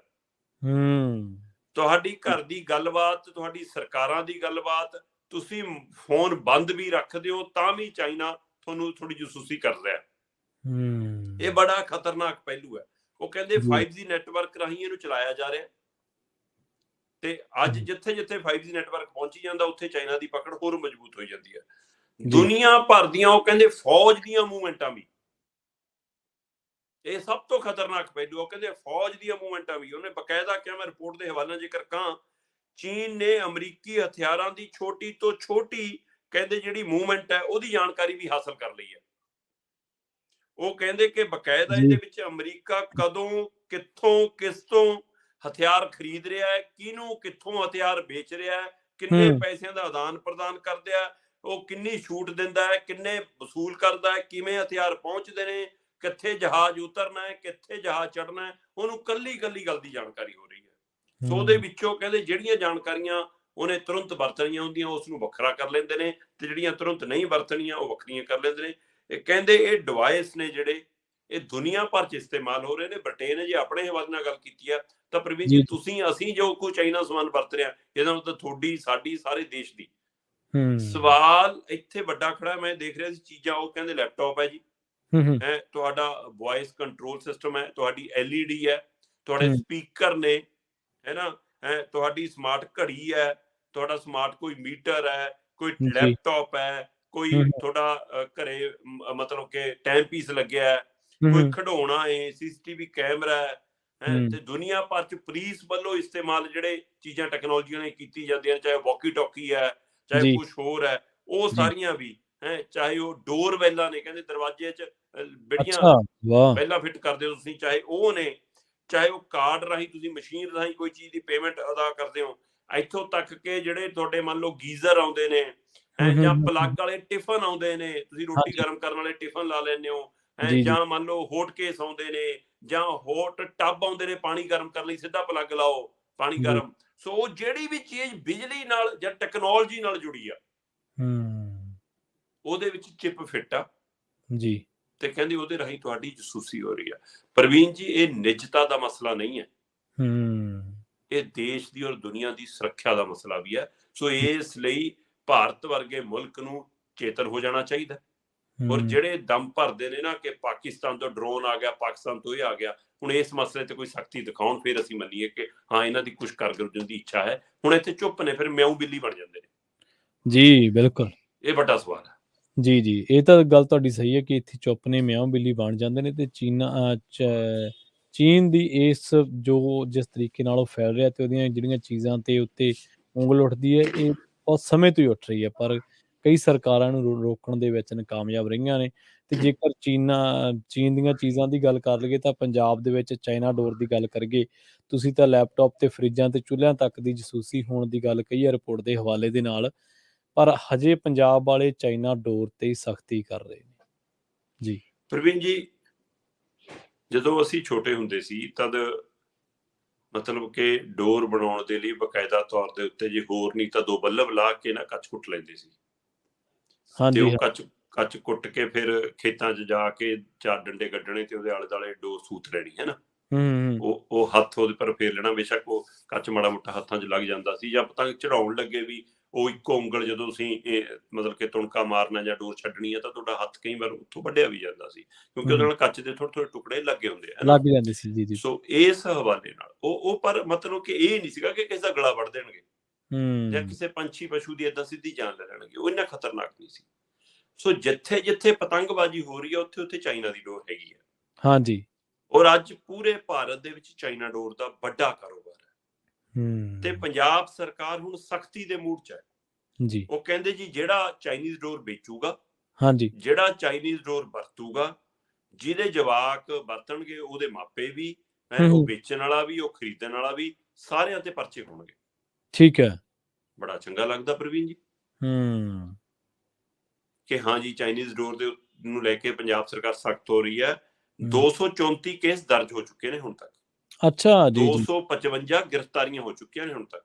ਠੀਕ ਹੈ, ਪਰ ਸਵਾਲ ਇੱਕ ਮੇਰਾ ਹੈ ਸਰਕਾਰ ਨੂੰ ਪ੍ਰਵੀਨ ਜੀ, ਤੁਹਾਡੇ ਇਸ ਪ੍ਰੋਗਰਾਮ ਦੇ ਮਾਧਿਅਮ ਰਾਹੀਂ, ਕਿ ਜਨਾਬ ਡਰੋਨ ਆਉਂਦੇ ਨੇ, ਉਹ ਤਾਂ ਰੋਕ ਨਹੀਂ ਹੁੰਦੇ ਜੀ। ਠੀਕ ਹੈ, ਹਥਿਆਰ ਆਉਂਦੇ ਨੇ, ਹਾਂਜੀ ਨਸ਼ਾ ਆਉਂਦਾ ਹੈ। ਪ੍ਰਵੀਨ ਜੀ, ਕਿੱਥੋਂ ਆਉਂਦਾ ਨਸ਼ਾ? ਬਿਲਕੁਲ ਸਹੀ ਹੈ। ਬੰਦਰਗਾਹਾਂ ਰਾਹੀਂ ਆਉਂਦਾ ਨਾ। ਹਾਂਜੀ ਤੇ ਜੇਕਰ ਬੰਦਰਗਾਹਾਂ ਦੀ ਮਸ਼ੀਨਾਂ 'ਚ ਤੁਸੀਂ ਕਹਿੰਦੇ ਹੋ ਜੀ ਕਿ ਅਸੀਂ ਇੱਧਰ ਵਾਲਾ ਵਪਾਰ ਤਾਂ ਨਹੀਂ ਖੋਲਣਾ ਜੀ, ਕਿਉਂਕਿ ਇੱਧਰੋਂ ਹਥਿਆਰ ਆ ਜਾਣਗੇ ਜੀ, ਨਸ਼ਾ ਆ ਜਾਊਗਾ। ਤੇ ਜਦੋਂ ਸਵਾਲ ਆਉਂਦਾ ਕਿ ਹਾਂ ਜੰਮੂ ਕਸ਼ਮੀਰ ਵਾਲੇ ਹਵਾਲੇ ਨੂੰ ਤੁਸੀਂ ਬੰਦ ਰੱਖਣਾ ਚਾਹੁੰਦੇ ਹੋ, ਪੰਜਾਬ ਵਾਲਾ ਬਾਰਡਰ ਬੰਦ ਰੱਖਣਾ ਚਾਹੁੰਦੇ ਹੋ, ਬੰਬੇ ਹਾਂਜੀ ਰਾਹੀਂ ਕਲਕੱਤੇ ਰਾਹੀਂ ਤੁਸੀਂ ਵਪਾਰ ਕਰ ਰਹੇ ਹੋ ਪਾਕਿਸਤਾਨ ਨਾਲ, ਕਹਿੰਦੇ ਨਹੀਂ ਜੀ ਉੱਥੇ ਸਾਰਾ ਕੁਝ ਲੱਗਿਆ ਸਿਸਟਮ ਸਾਡਾ। ਜੀ ਤੇ ਉੱਥੇ ਇਹ ਅਸ਼ਵਨੀ ਸ਼ਰਮਾ ਨੂੰ ਵੀ ਸਵਾਲ ਆਇਆ ਸੀ, ਇਹ ਹੁਣ ਜਿਹੜੀ ਕਾਰਜਕਾਰਨੀ ਹੋ ਕੇ ਹਟੀ ਆ, ਤੇ ਕਹਿੰਦੇ ਜੀ ਉੱਥੋਂ ਨਹੀਂ ਜੀ, ਉੱਥੇ ਕਹਿੰਦੇ ਸਾਰਾ ਸਿਸਟਮ ਫੜ ਹੁੰਦਾ ਨਾ, ਦੇਖੋ ਨਸ਼ਾ। ਤੇ ਜੀ ਪ੍ਰਵੀਨ ਜੀ, ਜੇ ਤੁਸੀਂ ਇਹ ਕਹਿੰਦੇ ਹੋ ਕਿ ਉਹਦੇ ਰਾਹੀਂ ਚਿੱਟਾ ਫੜ ਹੋ ਜਾਂਦਾ ਹੈ, ਤਾਂ ਫਿਰ ਚਾਈਨੀ ਡੋਰ ਕਿਉਂ ਨਹੀਂ ਫੜ ਹੁੰਦੀ? ਬਿਲਕੁਲ ਸਹੀ ਹੈ। ਤੇ ਫਿਰ ਰੋਕ ਲਓ। ਜੀ ਜੀ ਤੁਸੀਂ ਮਾਪਿਆਂ ਨੂੰ ਦੋਸ਼ੀ ਕਿਵੇਂ ਠਹਿਰਾ ਸਕਦੇ ਹੋ? ਤੁਸੀਂ ਬਿਲਕੁਲ ਬੱਚਿਆਂ ਨੂੰ ਦੋਸ਼ੀ ਕਿਵੇਂ ਠਹਿਰਾ ਸਕਦੇ ਹੋ? ਤੁਸੀਂ ਸ਼ਹਿਰ ਦੇ ਪਿੰਡ ਦੇ ਛੋਟੇ ਦੁਕਾਨਦਾਰ ਨੂੰ ਦੋਸ਼ੀ ਕਿਵੇਂ ਠਹਿਰਾ ਸਕਦੇ ਹੋ? ਜੀ ਚਾਈਨਾ ਨਾਲ ਵਪਾਰ ਕੌਣ ਕਰਦਾ ਹੈ? ਕਿਹਦੀ ਸਹਿਮਤੀ ਨਾਲ ਹੁੰਦਾ ਹੈ? ਭਾਰਤ ਸਰਕਾਰ ਬੈਨ ਕਰੇ ਨਾ ਕਿ ਚਾਈਨਾ ਤੋਂ ਮਾਲ ਨਹੀਂ ਆਊਗਾ। ਜਿਹੜੇ ਦੇਸ਼ ਦੇ ਵਪਾਰੀ, ਮੈਂ ਦਾਅਵੇ ਨਾਲ ਕਹਿ ਸਕਦਾ ਪ੍ਰਵੀਨ ਜੀ, ਹਾਂਜੀ ਕਿ ਚਾਈਨੀਜ਼ ਡੋਰ ਦਾ ਚਾਈਨਾ ਨਾਲ ਭਾਰਤ ਦੀਆਂ 2 ਜਾਂ 3 ਕੰਪਨੀਆਂ ਤੋਂ ਵੱਧ ਕੋਈ ਕੰਪਨੀ ਵਪਾਰ ਨਹੀਂ ਕਰਦੀ ਹੋਏਗੀ। ਠੀਕ ਹੈ। 2-3 ਵੱਡੀਆਂ ਕੰਪਨੀਆਂ ਨੇ ਜਿਨ੍ਹਾਂ ਰਾਹੀਂ ਚਾਈਨਾ ਡੋਰ ਭਾਰਤ ਆਉਂਦੀ ਹੈ। ਅੱਗੇ ਤਾਂ ਸਪਲਾਇਰ ਨੇ। ਸਪਲਾਇਰ ਨੇ, ਬਿਲਕੁਲ ਸਹੀ ਹੈ। ਜੇ ਉਹ ਡੋਰ ਆਊਗੀ ਉਹ ਨਹੀਂ ਤਾਂ ਬਾਜ਼ਾਰ 'ਚ ਵਿਕੂਗੀ ਕਿਵੇਂ? ਬਿਲਕੁਲ ਸਹੀ ਹੈ। ਇਸ ਲਈ ਇਹ ਸਵਾਲ ਖੜਾ ਕਿ ਤੁਸੀਂ ਕਿਹਨਾਂ ਉੱਤੇ ਕਾਰਵਾਈ ਕਰਨਾ ਚਾਹੁੰਦੇ ਹੋ। ਸੋ ਤੁਹਾਡੀ ਗੱਲ ਦਰੁਸਤ ਹੈ ਕਿ ਆਪਾਂ ਗੱਲ ਕਰ ਰਹੇ ਹਾਂ ਐਡੇ ਵੱਡੇ ਨੈਟਵਰਕ ਦੀ, ਕਿ ਭਾਈ ਤੁਹਾਡੇ ਪੁਲਿਸ ਨੂੰ ਵੀ ਪੜ੍ਹੀ ਜਾਂਦੇ ਨੇ, ਤੁਹਾਡੀ ਫੌਜ ਨੂੰ ਵੀ ਪੜ੍ਹੀ ਜਾਂਦੇ ਨੇ, ਤੁਹਾਡੇ ਡਾਕਟਰਾਂ ਦਾ ਦਿਮਾਗ ਵੀ ਪੜ੍ਹੀ ਜਾਂਦੇ ਨੇ, ਤੁਹਾਡੀ ਇੰਜੀਨੀਅਰਾਂ ਦੀ ਵੀ ਜਾਣਕਾਰੀ ਹਾਸਲ ਕਰੀ ਜਾਂਦੇ, ਤੁਹਾਡੇ ਘਰਾਂ ਦੀ ਜਸੂਸੀ ਵੀ ਕਰੀ ਜਾਂਦੇ ਨੇ, ਤੁਹਾਡੇ ਖਾਤਿਆਂ ਦੀ, ਤੇ ਤੁਸੀਂ ਉਲਝੇ ਹੋ ਅਜੇ ਚਾਈਨਾ ਡੋਰ 'ਚ। ਇਹਨਾਂ ਡੋਰ ਦੇ ਵਿੱਚ ਜੀ। ਤੇ ਚਾਈਨਾ ਡੋਰ, ਜੇਕਰ ਤੁਸੀਂ ਪੰਜਾਬ ਦੇ ਵੱਲ ਦੇਖੋ ਪ੍ਰਵੀਨ ਜੀ, ਜਦੋਂ ਤੁਸੀਂ ਫੋਨ ਖੋਲਦੇ ਹੋ ਤੁਹਾਨੂੰ 2-4 ਅਜਿਹੇ ਦ੍ਰਿਸ਼ ਜ਼ਰੂਰ ਨਜ਼ਰ ਆਉਂਦੇ ਨੇ, ਜਿੱਥੇ ਕਦੇ ਕਬੂਤਰ ਫਸਿਆ, ਕਦੇ ਬਾਜ ਫਸਿਆ, ਕਦੇ ਚਿੜੀ ਫਸੀ ਹੈ, ਕਦੇ ਕਿਸੇ ਦਾ ਗਲਾ ਕੱਟ ਹੋਇਆ, ਕਦੇ ਕਿਸੇ ਦੀਆਂ ਨਸਾਂ ਕੱਟ ਹੋਈਆਂ, ਕਦੇ ਕਿਸੇ ਦਾ ਨੱਕ ਵੱਢ ਹੋਇਆ। ਸੋ ਇਹ ਜਿਹੜੀ ਇੰਨੀ ਖਤਰਾ ਜਿਹੜੀ ਨਾ ਟੁੱਟਦੀ ਹੈ,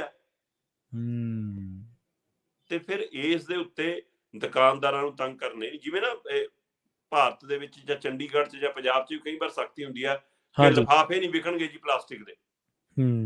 ਤੇ ਫਿਰ ਮੈਂ ਦੇਖਦਾ ਰੇਹੜੀ ਵਾਲੇ ਨੂੰ ਵਿਚਾਰ ਨੂੰ ਤੰਗ ਕਰਨਗੇ, ਰੇਹੜੀ ਵਾਲੇ ਦਾ 500 ਦਾ ਚਲਾਨ ਹੈ ਨਾ, ਉਹਨੂੰ ਘੇਰ ਕੇ ਉਹਦੇ ਲਿਫਾਫੇ ਖੋਲਣਗੇ, ਉਹਦੇ ਕੋਲ 2 ਪੈਕਟ ਨੇ, ਕਿ ਭਾਈ ਜਿਹੜੀ ਫੈਕਟਰੀ 'ਚ ਲਿਫਾਫੇ ਬਣਦੇ ਨੇ ਉਹਨੂੰ ਕਿਉਂ ਨਹੀਂ ਬੰਦ ਕਰਦੇ? ਜੀ ਬਿਲਕੁਲ ਸਹੀ ਹੈ। ਜੇ ਆਮਦੇ ਰੁਕ ਜੂਗੀ ਤਾਂ ਦੁਕਾਨਦਾਰ ਵਿਚਾਰਾ ਕਿੱਥੋਂ ਲਿਫਾਫੇ 'ਚ ਪਾ ਕੇ ਦਊਗਾ? ਹਾਂਜੀ ਲਿਫਾਫੇ ਬਣਾਉਣੇ ਤਾਂ ਬੰਦ ਕਰੋ। ਸੋ ਉਸੇ ਤਰ੍ਹਾਂ ਚਾਈਨਾ ਡੋਰ ਦੀ ਦੂਸਰੇ ਮੁਲਕ ਤੋਂ ਆਉਂਦੀ ਹੈ, ਔਰ ਉਹ ਬੰਦਰਗਾਹ ਸਰਹੱਦ ਰਾਹੀਂ ਆਉਂਦੀ ਹੈ ਜੀ। ਤੇ ਜੇਕਰ ਤੁਸੀਂ ਉੱਥੇ ਰੋਕ ਲਾ ਲਓਗੇ, ਕਾਰੋਬਾਰੀਆਂ ਤੇ ਰੋਕ ਲਾ ਲਓਗੇ, ਤੁਹਾਨੂੰ ਸਰਕਾਰ ਨੂੰ ਇੰਨਾ ਵੀ ਨਹੀਂ ਪਤਾ ਕਿ ਕਿਹੜਾ ਵਪਾਰੀ ਸਾਡਾ ਕਿਹੜੀ ਚੀਜ਼ ਦਾ ਵਪਾਰ ਕਰਦਾ। ਜੀ ਜੀ ਤੁਸੀਂ ਕਹਿੰਦੇ ਹੋ ਅਸੀਂ ਟੈਕਸ ਵਸੂਲਦੇ ਹਾਂ। ਸੋ ਮੇਰਾ ਮੰਨਣਾ ਇਹ ਹੈ ਕਿ ਚਾਈਨਾ ਡੋਰ ਨਾਲ ਚਾਹੇ ਪਸ਼ੂ ਮਰ ਰਿਹਾ, ਚਾਹੇ ਪੰਛੀ ਮਰ ਰਿਹਾ, ਚਾਹੇ ਵਿਅਕਤੀ ਮਰ ਰਿਹਾ, ਚਾਹੇ ਜ਼ਖਮੀ ਹੋ ਰਹੇ ਨੇ, ਇਹਦੇ ਕਤਲ ਦੇ ਪਰਚੇ ਸਰਕਾਰਾਂ ਤੇ ਹੋਣੇ ਚਾਹੀਦੇ ਨੇ, ਚਾਹੇ ਸੂਬਿਆਂ ਸਰਕਾਰਾਂ ਤੇ ਕਰ ਲਓ, ਚਾਹੇ ਕੇਂਦਰ ਤੇ ਕਰ ਲਓ, ਤੇ ਨਾ ਕਿ ਲੋਕਾਂ ਨੂੰ ਤੰਗ ਪ੍ਰੇਸ਼ਰ ਕਰਨਾ ਚਾਹੀਦਾ। ਸੋ ਇੱਕ ਵੱਡਾ ਮਸਲਾ ਖੜਾ। ਸੋ ਚਾਈਨਾ ਦੁਨੀਆ ਭਰ ਦੀ ਇੰਡਸਟਰੀ ਨੂੰ ਵੀ ਕੈਪਚਰ ਕਰ ਰਿਹਾ, ਦੁਨੀਆ ਭਰ ਦੇ ਬਾਜ਼ਾਰ ਨੂੰ ਵੀ ਕੈਪਚਰ ਕਰ ਰਿਹਾ, ਦੁਨੀਆ ਭਰ ਦੇ ਲੋਕਾਂ ਦੇ ਦਿਮਾਗ ਨੂੰ ਵੀ ਪੜ ਰਿਹਾ, ਤੇ ਤੁਹਾਡੀ ਜਸੂਸੀ ਵੀ ਕਰ ਰਿਹਾ, ਤੇ ਤੁਸੀਂ ਉਲਝੇ ਰਹੋ ਅਜੇ ਡੋਰ ਦੇ ਵਿੱਚ, ਤੇ ਅਜੇ ਚਾਈਨੀ ਚੀਜ਼ਾਂ ਦੇ ਵਿੱਚ, ਤੇ ਅਜੇ ਤੁਸੀਂ ਕਹੋ ਜੀ ਅਸੀਂ ਦੁਕਾਨਦਾਰ ਤੋਂ ਇੰਨੀਆਂ ਡੋਰਾਂ ਬਰਾਮਦ ਕਰ ਲੀਆਂ, ਬਿਠਾ ਕੇ ਉਹਦੇ ਨਾਲ 4 ਪੁਲਿਸ ਵਾਲੇ ਖੜ ਕੇ ਫੋਟੋ ਖਿਚਾ ਲੈਂਦੇ, ਲੋ ਜੀ ਚਾਈਨਾ ਡੋਰ ਬਰਾਮਦ, ਤੇ ਕੋਠੇ ਦੇ ਉੱਤੇ ਹਜ਼ਾਰਾਂ ਪਤੰਗ ਉੱਡ ਰਹੇ ਨੇ। ਸੋ ਇਸ ਲਈ ਇਸ ਦੀ ਆਮਦ ਰੋਕਣੀ ਪੈਣੀ ਹੈ, ਚਾਹੇ ਉਹ ਲੈਪਟਾਪ ਹੋਵੇ, ਚਾਹੇ ਉਹ ਫ੍ਰਿਜ ਹੋਵੇ, ਚਾਹੇ ਉਹ ਕੰਪਿਊਟਰ ਹੋਵੇ, ਤੇ ਚਾਹੇ ਚਾਈਨਾ ਡੋਰ ਹੋਵੇ। ਜੀ ਜੀ ਸ਼ਰਮਾ ਜੀ, ਇੱਕ ਗੱਲ ਇਹ ਵੀ ਹੈ ਨਾ ਇੱਥੇ ਕਰਨ ਵਾਲੀ, ਕਿ ਅੱਜ ਤੱਕ ਨਾ ਤਾਂ ਇੱਥੇ ਕੋਈ ਜਾਲੀ ਬੀਜ ਬਣਾਉਣ ਵਾਲਾ, ਨਕਲੀ ਬੀਜਾਂ ਵਾਲੀ ਫੈਕਟਰੀ ਫੜੀ ਗਈ ਹੈ, ਕਦੇ ਸੀਲ ਹੋਈ, ਨਾ ਕੀਟਨਾਸ਼ਕਾਂ ਵਾਲੀ, ਨਾ ਲਿਫਾਫਿਆਂ ਵਾਲੀ, ਨਾ ਕੋਈ ਇਹਨਾਂ ਕੰਪਨੀਆਂ ਤੇ ਰੋਕ ਲਾਉਣ ਵਾਲਾ, ਕੋਈ ਇਹਨਾਂ ਨੂੰ ਨੱਥ ਪਾਉਣ ਵਾਲਾ। ਜਿਹੜੀਆਂ ਕੰਪਨੀਆਂ ਪਾਣੀ ਤਾਂ ਬਣਾਉਂਦੀਆਂ, ਪਾਣੀ ਵਰਤਦੀਆਂ ਵੀ ਆ, ਪਰ ਜਿਹੜਾ ਉਹਦੇ ਚੋਂ ਵੇਸਟੇਜ ਨਿਕਲਦਾ ਉਹਦਾ ਕੀ ਕਰਦੀਆਂ, ਕਿਸੇ ਨੇ ਕਦੇ ਪੁੱਛਿਆ? ਬਿਲਕੁਲ। ਠੀਕ ਹੈ। ਇੱਥੇ ਕੁੱਟ ਪੈਂਦੀ ਹੈ ਮਾਤੜ ਦੇ, ਜਿਹੜਾ ਕਦੇ ਵਿਚਾਰਾ ਸ਼ਹਿਰ ਗਿਆ, ਮੋਟਰਸਾਈਕਲ ਦੀ ਕਾਪੀ ਕਦੇ ਭੁੱਲ ਗਿਆ ਭੁਲੇਖੇ ਦੇ ਨਾਲ, ਉਹਨੂੰ ਕੁੱਟ ਪੈਂਦੀ ਹੈ। ਤੇ ਜਾਂ ਜਿਹੜਾ ਕੋਈ ਮਾੜਾ ਮੋਟਾ ਭੁੱਕੀ ਪੋਸਤ ਖਾਂਦਾ, ਤੇ ਜਦੋਂ ਕੋਈ ਹੋਰ ਨਹੀਂ ਟੱਕਰਦਾ ਤੇ ਉਹ ਮਾਤੜ ਤੇ ਕੇਸ ਪਾ ਦਿੰਦੇ। ਲਓ ਜੀ, ਇੰਨੇ ਬੰਦਿਆਂ ਤੇ ਕੇਸ ਪਾਤਾ, ਇੰਨੇ ਸਾਈਕਲ ਤੇ ਸੀ, ਇੰਨੇ ਝੋਲਾ ਫੜਿਆ ਗਿਆ, ਇਹ ਪਨਾਕਾ ਵੇਖ ਕੇ ਭੱਜਿਆ ਸੀ, ਅਸੀਂ ਫੜ ਲਿਆ। ਬਿਲਕੁਲ ਇੰਨੇ ਜੋਗੇ ਹੀ ਹੈ ਜੀ। ਇੰਨੇ ਇੱਥੇ ਸਾਡਾ ਸਿਸਟਮ ਖੜਾ। ਜਿੱਦੇ ਤੁਹਾਡੇ ਵਾਲੀ ਗੱਲ, ਜਿੱਦੇ ਬੰਦਰਗਾਹਾਂ ਤੋਂ ਆਉਂਦਾ ਨਸ਼ਾ ਦਿਸ ਗਿਆ, ਉਹਦੇ ਇਹ ਵੀ ਚਾਈਨਾ ਡੋਰ ਵੀ ਕ੍ਰਾਸ ਕਰਦੀ ਦਿਖਣ ਲੱਗ ਪਈ। ਬਿਲਕੁਲ। ਅਗਲੀ ਖਬਰ ਦੇ ਵੱਲ ਵਧੀਏ ਸ਼ਰਮਾ ਜੀ। ਝਾਕੀ ਨੂੰ ਲੈ ਕੇ ਜਿਹੜਾ ਵਿਵਾਦ ਪੈਦਾ ਹੋਇਆ, ਤੇ ਉਹਦੇ ਵਿੱਚ ਜਿਹੜੇ ਇਤਰਾਜ਼ ਨੇ ਉਹ ਵੀ ਆਪਣੀ ਥਾਂ ਨੇ। ਤੇ ਜਾਇਜ਼ ਨੇ, ਉਹਨਾਂ ਦੇ ਉੱਤੇ ਜਿਹੜੇ ਇਤਰਾਜ਼ ਉੱਠ ਰਹੇ ਨੇ, ਲਗਾਤਾਰ ਸਰਕਾਰ ਨੂੰ ਸਵਾਲ ਵੀ ਹੋ ਰਹੇ ਨੇ। ਹੁਣ ਪੱਕੇ ਮੋਰਚੇ ਨੇ ਐਲਾਨ ਕੀਤਾ ਕਿ 26 ਜਨਵਰੀ ਨੂੰ ਖਾਲਸਾ ਪਰੇਡ ਕਰਾਂਗੇ। ਹੈ ਬਿਲਕੁਲ ਬੰਦੀ ਸਿੰਘਾਂ ਦੀ ਰਿਹਾਈ ਲਈ, ਲਾਪਤਾ ਗੁਰੂ ਗ੍ਰੰਥ ਸਾਹਿਬ ਦੇ ਪਾਵਨ ਸਰੂਪਾਂ ਦੇ ਹਵਾਲੇ ਨਾਲ ਜਾਂ ਬੇਅਦਬੀ ਦੇ ਮਾਮਲਿਆਂ ਨੂੰ ਲੈ ਕੇ ਲੱਗਿਆ ਚੰਡੀਗੜ੍ਹ ਦੀਆਂ ਬਰੂਹਾਂ ਤੇ ਪੱਕਾ ਮੋਰਚਾ ਦਿਨੋ ਦਿਨ ਮਜ਼ਬੂਤ ਹੁੰਦਾ ਜਾ ਰਿਹਾ। ਸੰਗਤ ਦਾ ਹੁੰਗਾਰਾ, ਆਵਾਮ ਦਾ ਹੁੰਗਾਰਾ, ਵੱਖ-ਵੱਖ ਧਿਰਾਂ ਦਾ ਹੁੰਗਾਰਾ ਲਗਾਤਾਰ ਮਿਲ ਰਿਹਾ। ਜਿਵੇਂ ਕਿਸਾਨ ਜਥੇਬੰਦੀਆਂ, ਕੋਈ ਕਹਿੰਦਾ ਜੀ ਗੈਰ ਰਾਜਨੀਤਿਕ ਐਸਕੇਐਮ, ਕੋਈ ਰਾਜਨੀਤਿਕ ਐਸਕੇਐਮ, ਉਹ ਸਾਰੀਆਂ ਧਿਰਾਂ ਬਾਰੋ-ਬਾਰੀ ਆ ਰਹੀਆਂ ਨੇ। ਸੋ ਉੱਥੇ ਵੱਡੀ ਇਕੱਤਰਤਾ ਨਜ਼ਰ ਆ ਰਹੀ ਹੈ। ਪਰ ਇਹ ਸਭ ਦੇ ਦਰਮਿਆਨ ਕਲਾਕਾਰ ਵੀ ਆਉਣ ਲੱਗੇ ਨੇ। ਕਲਾਕਾਰਾਂ ਦੀ ਆਮਦ, ਗਾਇਕਾਂ ਦੀ ਆਮਦ ਵੀ ਹੋਣ ਲੱਗੀ ਆ। ਤੇ ਇਹ ਸਭ ਦੇ ਦਰਮਿਆਨ ਮੋਰਚੇ ਦੀ ਪ੍ਰਬੰਧਕ ਟੀਮ ਨੇ ਐਲਾਨ ਕੀਤਾ ਪ੍ਰਵੀਨ ਜੀ ਕਿ 26 ਜਨਵਰੀ ਨੂੰ ਅਸੀਂ ਬਕਾਇਦਾ ਪੰਜ ਸਿੰਘ ਸਹਿਬਾਨਾਂ ਦੀ ਅਗਵਾਈ ਦੇ ਹੇਠ ਇੱਕ ਮੋਹਾਲੀ ਖੇਤਰ ਦੇ ਵਿੱਚ ਵੱਡਾ ਮਾਰਚ ਕਰਾਂਗੇ, ਖਾਲਸਾਈ ਪਰੇਡ ਕਰਾਂਗੇ। ਸੋ ਇਸ ਪਰੇਡ ਨੂੰ ਲੈ ਕੇ ਤਿਆਰੀਆਂ, ਕਹਿੰਦੇ ਉਸ ਦਿਨ ਸਰਕਾਰ ਹਿੱਲ ਜਾਏਗੀ, ਸਰਕਾਰ ਤਾਕਤ ਦੇਖ ਲਵੇ, ਸਰਕਾਰ ਏਕਾ ਦੇਖ ਲਵੇ, ਸਰਕਾਰ ਜਾਇਜ਼ ਮੰਗ ਦੇਖ ਲਵੇ। ਸੋ ਉਸ ਨੂੰ ਲੈ ਕੇ ਸਰਕਾਰ ਦਾ ਧਿਆਨ ਖਿੱਚਣ ਦੇ ਲਈ, ਕਿਉਂਕਿ ਤੁਸੀਂ ਇਹ ਦੇਖੋ ਕਿ ਚਿਰਾਂ ਤੋਂ ਮੰਗ ਹੈ ਤਾਂ ਜਿਹੜੇ ਭਾਈ ਸਜ਼ਾਵਾਂ ਪੂਰੀਆਂ ਕਰ ਚੁੱਕੇ ਨੇ, ਜਿਹਨੂੰ ਕਾਨੂੰਨ ਤਹਿਤ ਜਿੰਨੇ ਸਮੇਂ ਦੀ ਸਜ਼ਾ ਸੀ ਉਹ ਸਜ਼ਾ ਪੂਰੀ ਹੋ ਗਈ ਹੈ ਤੇ ਉਹਦਾ ਹੱਕ ਬਣਦਾ ਹੈ। ਤੁਸੀਂ ਇੱਥੇ ਪੈਰੋਲ ਵੀ ਨਹੀਂ ਦਿੰਦੇ। ਆਪਾਂ ਵਾਰ-ਵਾਰ ਗੱਲ ਕਰਦੇ ਹਾਂ ਤੇ ਇਹ ਤਾਂ ਰਿਹਾਈ ਵਾਲਾ ਪਹਿਲੂ ਵੀ ਵੱਡਾ ਖੜਾ ਕਿ ਰਿਹਾਈ ਹੋਣੀ ਚਾਹੀਦੀ ਹੈ, ਉਸ ਨੂੰ ਲੈ ਕੇ ਸਵਾਲ ਖੜਾ ਹੈ ਤੇ ਸਰਕਾਰਾਂ ਗੌਰ ਹੀ ਨਹੀਂ ਕਰਦੀਆਂ, ਹੈ ਨਾ। ਪਿਛਲੇ 15-16 ਦਿਨਾਂ ਤੋਂ ਇਹ ਮੋਰਚਾ ਚੱਲ ਰਿਹਾ ਤੇ ਸਰਕਾਰ ਦਾ ਤਾਂ ਵੀ ਧਿਆਨ ਨਹੀਂ। ਸਵਾਲ ਇਹ ਵੀ ਉੱਠਦਾ ਹੈ ਕਿ ਇਹ ਮੋਰਚਾ ਪੰਜਾਬ 'ਚ, ਚੰਡੀਗੜ੍ਹ 'ਚ ਕਿਉਂ ਲੱਗਿਆ, ਦਿੱਲੀ ਕਿਉਂ ਨਹੀਂ ਲੱਗਿਆ? ਕਿਉਂਕਿ ਇਹ ਮਸਲਾ ਤਾਂ ਕੇਂਦਰ ਨਾਲ ਹੈ ਸਿੱਧਾ। ਸੋ ਇਹਦੇ ਪਿੱਛੇ ਵੀ ਕਈ ਵਾਰ ਕਈ ਤਰ੍ਹਾਂ ਸਵਾਲ ਕਰਦੇ ਆ ਕਿ ਕੋਈ ਰਾਜਨੀਤੀ ਤਾਂ ਨਹੀਂ ਕੰਮ ਕਰ ਰਹੀ ਜੀ। ਸੋ ਪਰ ਜਿਵੇਂ ਆਵਾਮ ਦਾ, ਸੰਗਤ ਦਾ ਇਹਨੂੰ ਸਮਰਥਨ ਮਿਲ ਰਿਹਾ, ਉਸ ਹਵਾਲੇ ਨਾਲ ਪੰਜਾਬ ਸਰਕਾਰ ਦਾ ਵੀ ਇਹ ਫਰਜ਼ ਬਣਦਾ ਹੈ ਕਿ ਉਹ ਕੇਂਦਰ ਤੱਕ ਅਪਰੋਚ ਕਰੇ, ਕੇਂਦਰ ਨਾਲ ਤਾਲਮੇਲ ਕਰੇ, ਕੇਂਦਰ ਤੱਕ ਇਹ ਸੁਨੇਹਾ ਪਹੁੰਚਦਾ ਕਰੇ, ਕੇਂਦਰ ਦਾ ਕੋਈ ਵਫਦ ਆਵੇ ਉਹ ਗੱਲ ਕਰੇ ਜੇਕਰ ਉਹ ਸੱਚਮੁੱਚ ਲੋਕ ਮੁੱਦਿਆਂ ਲਈ ਗੰਭੀਰ ਨੇ। ਸੋ ਇਹ ਸਭ ਦੇ ਉੱਤੇ ਗੌਰ ਕਰਨ ਦੇ ਲਈ ਸਰਕਾਰਾਂ ਦਾ ਧਿਆਨ, ਮੀਡੀਆ ਦਾ ਧਿਆਨ, ਹੋਰ ਲੋਕਾਂ ਦਾ, ਦੇਸ਼ ਦੁਨੀਆ ਦਾ ਧਿਆਨ ਆਪਣੇ ਵੱਲ ਖਿੱਚਣ ਦੇ ਲਈ ਪੱਕੇ ਮੋਰਚੇ ਦੀ ਪ੍ਰਬੰਧਕ ਟੀਮ ਨੇ, ਪ੍ਰਬੰਧਕ ਧਿਰਾਂ ਨੇ ਫੈਸਲਾ ਕੀਤਾ ਕਿ 26 ਜਨਵਰੀ ਨੂੰ ਪੰਜ ਸਿੰਘ ਸਹਿਬਾਨਾਂ ਦੀ ਅਗਵਾਈ ਦੇ ਹੇਠ ਇੱਕ ਮਾਰਚ ਸਜੇਗਾ। ਬਕਾਇਦਾ ਉਹ ਇੱਕ ਖਾਲਸਾ ਪਰੇਡ ਵਰਗਾ ਇੱਕ ਪੂਰੀ ਮਤਲਬ ਕਿ ਮਰਿਆਦਾ ਦੇ ਵਿੱਚ ਰਹਿ ਕੇ ਸ਼ਾਂਤਮਈ ਤਰੀਕੇ ਨਾਲ ਮਾਰਚ ਕੀਤਾ ਜਾਏਗਾ। ਔਰ ਉਚੇਚੇ ਤੌਰ ਤੇ ਪ੍ਰਬੰਧਕਾਂ ਨੇ ਨੌਜਵਾਨਾਂ ਨੂੰ ਅਪੀਲ ਕੀਤੀ ਹੈ ਕਿ ਆਪਾਂ ਇਸ ਮਾਰਚ ਦੇ ਵਿੱਚ ਆਪਣੇ ਮੁੱਦੇ ਤੋਂ ਨਹੀਂ ਭਟਕਣਾ, ਆਪਣੀ ਮੰਗ ਤੋਂ ਨਹੀਂ ਭਟਕਣਾ, ਆਪਣੇ ਕੇਂਦਰ ਤੋਂ ਨਹੀਂ ਭਟਕਣਾ। ਕੋਈ ਹੁੱਲੜਬਾਜੀ ਨਹੀਂ, ਕੋਈ ਮੋਟਰਸਾਈਕਲਾਂ ਦੇ ਪਟਾਕੇ ਨਹੀਂ, ਕੋਈ ਲਲਕਾਰੇ ਨਹੀਂ। ਸੋ ਆਪਾਂ ਗੁਰੂ ਮਰਿਆਦਾ 'ਚ ਰਹਿ ਕੇ, ਮੋਰਚੇ ਦੀ ਮਰਿਆਦਾ 'ਚ ਰਹਿ ਕੇ ਆਪਾਂ ਇਹ 'ਚ ਸ਼ਾਮਲ ਹੋਣਾ। ਸੋ ਬਕਾਇਦਾ ਅਪੀਲ ਕੀਤੀ ਗਈ ਹੈ। ਸੋ ਦੇਖਦੇ ਹਾਂ ਜੀ 26 ਜਨਵਰੀ ਨੂੰ ਹੁਣ ਮਤਲਬ ਕਿ ਇਸ ਦੇ ਉੱਤੇ ਕੀ ਸਰਕਾਰਾਂ ਗੌਰ ਕਰਦੀਆਂ, ਉਹ ਤੋਂ ਪਹਿਲਾਂ ਕੋਈ ਬੈਠਕ ਹੁੰਦੀ ਹੈ ਜਾਂ ਨਹੀਂ ਹੁੰਦੀ ਹੈ। ਇੱਕ ਦਿਨ ਦਾ ਵਕਫਾ ਬਚਿਆ ਹੁਣ ਤਾਂ। ਜੀ ਅਗਲੀ ਖਬਰ ਦੇ ਵੱਲ ਵਧੀਏ ਸ਼ਰਮਾ ਜੀ, ਤੇ ਗੱਲ ਕਰੀਏ ਭਾਰਤ ਦੇ ਵਿੱਚ ਸੋਨੇ ਦੀ ਜਿਹੜੇ ਲਗਾਤਾਰ ਭਾਅ ਵੱਧਦੇ ਜਾ ਰਹੇ ਨੇ। ਜਦੋਂ ਕਿਸੇ ਚੀਜ਼ ਦਾ ਬਾਜ਼ਾਰ ਗਰਮ ਹੋ ਜੇ, ਭਾਅ ਵੱਧ ਜੇ, ਤਾਂ ਅਗਲਾ ਕਹਿੰਦਾ ਫਲਾਨੀ ਚੀਜ਼ ਨੂੰ ਪੈਦਾ ਕਰਨ ਵਾਲਿਆਂ ਦੀ ਚਾਂਦੀ ਹੈ। ਜੇ ਮੇਰੇ ਵਰਗੇ ਨੇ, ਕਿਸੇ ਨੇ ਮਾਤੜ ਨੇ ਗੋਭੀ ਲਾਈ ਹੋਵੇ ਤੇ ਭਾਅ ਆਲੂਆਂ ਦਾ ਆ ਜੇ, ਤਾਂ ਅਗਲਾ ਕਹਿੰਦਾ ਇੱਕ ਤੇ ਆਲੂ ਵਾਲਿਆਂ ਦੀ ਚਾਂਦੀ ਹੈ। ਤੇ ਜਿਹੜਾ ਆਲੂ ਲਾਏ ਹੁੰਦੇ, ਜਿਹਨੇ ਉਹਨੂੰ ਛੇੜਦੇ ਆ ਲੋਕ ਫਿਰ। ਪਰ ਹੁਣ ਜਿਸ ਤਰੀਕੇ ਨਾਲ ਸੋਨੇ ਦੇ ਭਾਅ ਵੱਧ ਰਹੇ ਨੇ, ਤਾਂ ਕਹਿ ਸਕਦੇ ਹਾਂ ਵੀ ਅੱਜ ਕੱਲ੍ਹ ਸੋਨੇ ਦੀ ਵੀ ਚਾਂਦੀ ਬਿਲਕੁਲ ਪ੍ਰਵੀਨ ਜੀ, ਸੋਨੇ ਦੀ ਵੀ ਚਾਂਦੀ ਹੋ ਗਈ, ਉਹਦਾ ਮੁੱਲ ਪੈ ਗਿਆ। ਸੋ ਬਿਲਕੁਲ ਦੁਨੀਆ ਭਰ ਦੇ ਵਿੱਚ ਇੱਕ ਬਹਿਸ ਛਿੜ ਰਹੀ ਹੈ ਕਿ ਆਉਂਦੇ ਦਿਨਾਂ 'ਚ ਸੋਨੇ ਦੀਆਂ ਕੀਮਤਾਂ ਡਿੱਗ ਸਕਦੀਆਂ ਜੀ। ਪਰ ਭਾਰਤ ਦੇ ਹਵਾਲੇ ਨਾਲ ਇਹ ਆ ਰਿਹਾ ਕਿ ਭਾਰਤ 'ਚ ਸੋਨੇ ਦੀਆਂ ਕੀਮਤਾਂ ਹੋਰ ਵੱਧ ਸਕਦੀਆਂ। ਪ੍ਰਵੀਨ ਜੀ, ਜਨਵਰੀ ਮਹੀਨਾ ਚੱਲ ਰਿਹਾ, ਅੱਜ 25 ਤਰੀਕ ਹੈ। ਪਿਛਲੇ 23 ਦਿਨਾਂ 'ਚ ਹੀ ਕਰੀਬ 2200 ਰੁਪਈਆ ਤੋਲੇ ਦੇ ਹਿਸਾਬ ਨਾਲ ਸੋਨੇ ਦਾ ਭਾਅ ਵਧ ਗਿਆ। ਠੀਕ ਹੈ ਜੀ। ਮਤਲਬ ਇੱਕ ਤੋਲੇ 'ਚ 10 ਗ੍ਰਾਮ ਹੁੰਦੇ ਆ। ਹਾਂਜੀ। ਸੋ ਉਸ ਹਵਾਲੇ ਨਾਲ ਇੱਕ ਤੋਲੇ ਦਾ ਭਾਅ 2200 ਰੁਪਈਏ ਤੱਕ ਵਧਣਾ ਆਪਣੇ ਆਪ 'ਚ ਮਤਲਬ ਕਿ ਕਮਾਲ ਹੈ। ਸੋ ਕਹਿੰਦੇ ਕਿ ਜਿਹੜਾ ਮਤਲਬ 24 ਕੈਰਟ ਸੋਨਾ ਹੈ, ਉਹਦਾ ਭਾਅ 55,000 ਸੀਗਾ। ਠੀਕ ਹੈ। ਜਿਹੜਾ 2 ਜਨਵਰੀ ਨੂੰ 55,163 ਰੁਪਈਏ ਜੀ। ਤੇ ਉਹ 23 ਜਨਵਰੀ ਨੂੰ, 24 ਜਨਵਰੀ ਨੂੰ ਜਾ ਕੇ 57,372 ਰੁਪਈਏ ਤੱਕ ਪਹੁੰਚ ਗਿਆ। ਠੀਕ ਹੈ। ਇਸੇ ਤਰ੍ਹਾਂ ਜਿਹੜਾ ਗਹਿਣੇ ਵਾਲਾ ਹੁੰਦਾ ਹੈ, ਮਤਲਬ 22 ਕੈਰਟ ਕਹਿੰਦੇ ਆ ਉਹਨੂੰ, ਉਹ ਸੋਨਾ ਜਿਹੜਾ ਹੁੰਦਾ ਹੈ, ਉਹਦਾ ਭਾਅ 2 ਜਨਵਰੀ ਨੂੰ 50,529 ਰੁਪਏ ਸੀ। ਅੱਜ ਉਹਦਾ ਭਾਅ 52,540 ਰੁਪਏ। ਸੋ ਇਸ ਲਈ ਇਸ ਨੂੰ ਲੈ ਕੇ ਸੋਨੇ ਦੀ ਜਿਹੜੀ ਤੇਜ਼ ਰਫ਼ਤਾਰੀ ਹੈ, ਸੋਨੇ ਦੀ ਜਿਹੜੀ ਦੌੜ ਹੈ, ਇਹਨੂੰ ਲੈ ਕੇ ਅੰਦਾਜ਼ੇ ਲਾਏ ਜਾ ਰਹੇ ਨੇ ਕਿ ਇਹ ਸਾਲ ਮੁੱਕਦੇ ਤੱਕ ਇਹ 60,000 ਤੋਂ ਲੈ ਕੇ 63,000 ਰੁਪਏ ਤੋਲੇ ਤੱਕ ਜਾ ਸਕਦਾ। ਠੀਕ ਹੈ। ਪਰ ਦੁਨੀਆ ਭਰ ਦੇ ਕੁਝ ਮਾਹਿਰਾਂ ਦੇ ਹਵਾਲੇ ਨਾਲ ਜਦੋਂ ਮੈਂ ਦੇਖਦਾ, ਉਹ ਕਹਿੰਦੇ ਦੁਨੀਆ 'ਚ ਇਹਦੀਆਂ ਕੀਮਤਾਂ ਡਿੱਗ ਸਕਦੀਆਂ। ਉਹਦੇ ਕਈ ਤਰ੍ਹਾਂ ਦੇ ਪਹਿਲੂ ਨੇ ਜੀ। 20 ਮਾਹਿਰਾਂ ਦੀ ਮੈਂ ਰਾਏ ਦੇਖ ਰਿਹਾ ਸੀ, ਉਹਦੇ ਵਿੱਚੋਂ 13 ਵਿਅਕਤੀਆਂ ਦਾ ਤਾਂ ਮੰਨਣਾ ਹੈ ਕਿ ਜੀ 5 ਤੋਂ ਲੈ ਕੇ 22% ਤੱਕ ਇਹਦੇ ਭਾਅ ਡਿੱਗ ਸਕਦੇ ਨੇ ਸੋਨੇ ਦੇ ਦੁਨੀਆ ਭਰ 'ਚ। 5 ਤੋਂ ਲੈ ਕੇ 22% 22% ਤੱਕ ਭਾਅ ਡਿੱਗ ਸਕਦੇ ਨੇ। ਪਰ ਜੀ, ਜੀ। 7 ਜਣਿਆਂ ਦਾ ਮੰਨਣਾ ਹੈ ਕਿ ਨਹੀਂ, ਸੋਨੇ ਦੇ ਭਾਅ ਵਧਣਗੇ। ਹੁਣ ਵੱਖੋ-ਵੱਖ ਹਵਾਲੇ ਨਾਲ, ਦੁਨੀਆ ਭਰ ਦੇ ਹਵਾਲੇ ਨਾਲ ਕੀਮਤ ਘਟਣ ਦੇ ਕਾਰਨ ਕੀ ਗਣਾਉਂਦੇ ਨੇ ਉਹ ਕਹਿੰਦੇ ਜੀ ਆਸਟ੍ਰੇਲੀਆ ਦੇ ਵਿੱਚ 골ਡ ਮਾਈਨਿੰਗ ਹੈ ਜਿਹੜੀ, ਅਕਤੂਬਰ-ਦਸੰਬਰ 'ਚ 12% ਵੱਧ ਗਈ। ਜੀ, ਜੀ।